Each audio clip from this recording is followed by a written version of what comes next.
अली साहब, ज़ाहिर है पीटीआई ये कह रही थी कि दीगर जमातें इलेक्शन से भाग रही हैं, हम तो फौरी इलेक्शन चाहते हैं, मगर अब बिल्कुल उल्टा हो गया। एक फैसला आता है लाहौर हाई कोर्ट से, दरख्वास्त है पाकिस्तान तहरीक इंसाफ की कि जी जो जुडिशरी का अमला है वो आरोज़ होने चाहिए, ना कि एग्जीक्यूटिव का अमला हो। और उसके बाद इलेक्शन कमीशन ने जो आरोज़ की ट्रेनिंग का अमल शुरू किया था वो रोक देता है। सियासी जमातें आप पर इल्ज़ाम लगाना शुरू कर देती हैं कि जी आप इलेक्शन में डिले चाह रहे हैं। ये क्या हुआ है अचानक?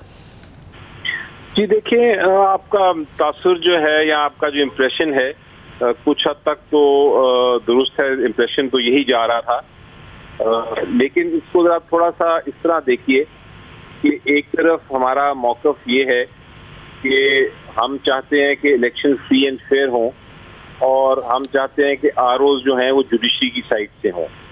तो हमने उस हद तक जहाँ तक पिटिशन फाइल करना है वो तो बिल्कुल दुरुस्त और जायज़ बात है, लेकिन फिर ये जो स्टे ऑर्डर आया है उसकी वजह से खदशा ये आ गया है या खदशा ये हो गया है कि शायद इलेक्शन की वजह से डिले ना हो जाए। तो मेरा ख्याल है इसकी एक बैलेंस की ज़रूरत है और हो सकता है कि हमारा मौक़िफ़ अब पीटीआई का ये हो कि ये स्टे ऑर्डर की हद तक हम विड्रॉ कराएं और केस को जल्द से जल्द समाप्त करें मेरिट्स पे कि क्या आरओ जो हैं वो कोर्ट से होने चाहिए, अदालत से होने चाहिए या वो ब्यूरोक्रेसी से हों। तो मेरा ख्याल है ये बैलेंस करने की ज़रूरत है। ये जो तनकीद हो रही है शायद इसमें थोड़ी सी मुझे सही लगती है तनकीद, क्योंकि एक ऐसी सिचुएशन क्रिएट हो गई है। लगता ये है कि जिस तरह हमने स्टे लिया है जिसकी वजह से इलेक्शन डिले होगा, तो ये तासुर नहीं होना चाहिए। ये इसको तब्दील करने की ज़रूरत है। अच्छा, मगर क्या कहीं कोई मिसकम्युनिकेशन अली ज़फ़र साहब पाई जाती है तहरीक इंसाफ में? क्योंकि जब चेयरमैन इलेक्ट करने का मामला आया आपने प्रेस कॉन्फ्रेंस की, फिर कुछ पार्टी के रहनुमा आए, उन्होंने कहा ये आपको नहीं करनी चाहिए थी, मगर आखिर में वही दुरुस्त साबित हुआ जो आपने कहा था। अब अचानक ये हुआ, तो आज जब आप इलेक्शन कमीशन में आज पेश हुए हैं पीटीआई के इलेक्शन के मामले पर, तो चीफ इलेक्शन कमिश्नर ने भी गालिबन आपसे कहा कि आपने ये क्या कर दिया है, तो आपने कहा कि मुझे भी आज सुबह पता चला है। क्या कोई कम्युनिकेशन का फुकदान है जिसकी वजह से ये हो रहा है? जी मेरा ख्याल है कि अब ये आप जो कह रहे हैं इलेक्शन कमीशन का, तो सही दुरुस्त बात है। वहाँ मुझे ये पूछा और मैंने यही कहा, लेकिन और मुझे फ्रैंकली ये नहीं ख्याल था कि कुछ ये ऑर्डर लेने की कोशिश हो रही है।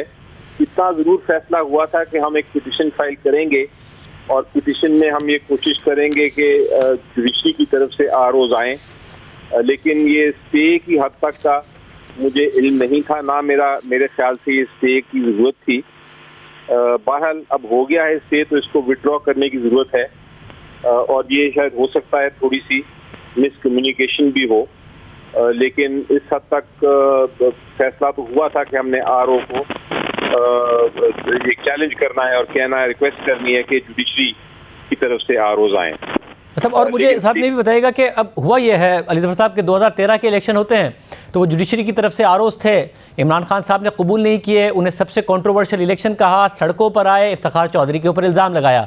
2018 के इलेक्शन हुए तो वो पीडीएम ने कबूल नहीं किए, उन्होंने इल्ज़ाम लगाया और आरटीएस बैठने का इल्ज़ाम लगाया। तो अब जुडिशरी तो कंट्रोवर्शियल ही होती रही है। अब अगर आरोज़ आ भी जाते हैं अदालत से और आपको इलेक्शन नहीं कबूल होते, तो चीफ जस्टिस तो जैसे काजी फ़ाइज़ ईसा हैं, इमरान खान साहब कबूल कर लेंगे जब उन्होंने इफ्तिखार चौधरी पर इतने शदीद इल्ज़ाम लगाए थे?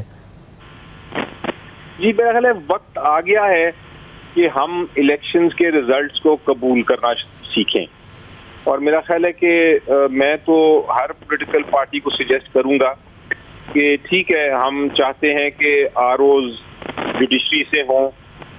इलेक्शन कमीशन ने शायद ये कहा है कि ब्यूरोक्रेसी से होंगे, तो वो जो भी है इलेक्शन चाहे ब्यूरोक्रेसी के नीचे हो चाहे जुडिशरी के नीचे हो, एक बार इलेक्शन हो जाएं तो मेरा ख्याल है कि उसके बाद फिर हमें जो भी नताइज हैं वो एक्सेप्ट करने चाहिए, क्योंकि लोगों का मैंडेट होता है।